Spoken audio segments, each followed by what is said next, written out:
નમસ્કાર દર્શક મિત્રો, તન્ના સમાચારમાં આપ સૌનું હાર્દિક સ્વાગત છે।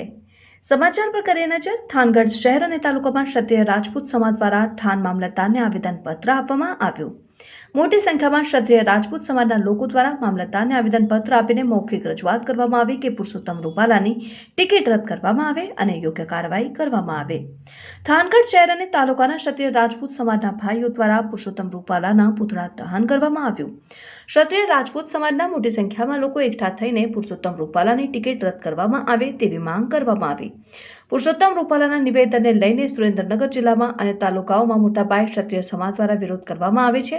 પોલીસ દ્વારા 5 જેટલા ક્ષત્રિય અગ્રણીઓની અટકાયત કરવામાં આવી। રિપોર્ટર મુકેશ ખક્કર, તન્ના સમાચાર। જય માતાજી।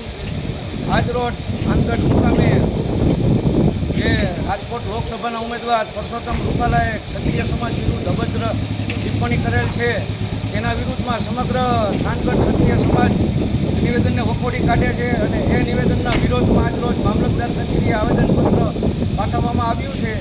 તો ત્યારે પક્ષને અને ચૂંટણી પંચને કહેવામાં આવે છે કે આજે જો આ પુરુષોત્તમ રૂપાલાની ટિકિટ રદ નહીં થાય તો ક્ષત્રિય સમાજ દરેક જગ્યાએ મતદાનનો બહિષ્કાર કરશે અથવા તો ભાજપ વિરુદ્ધ મતદાન કરશે એવી ચીમકી સાથે જય માતાજી।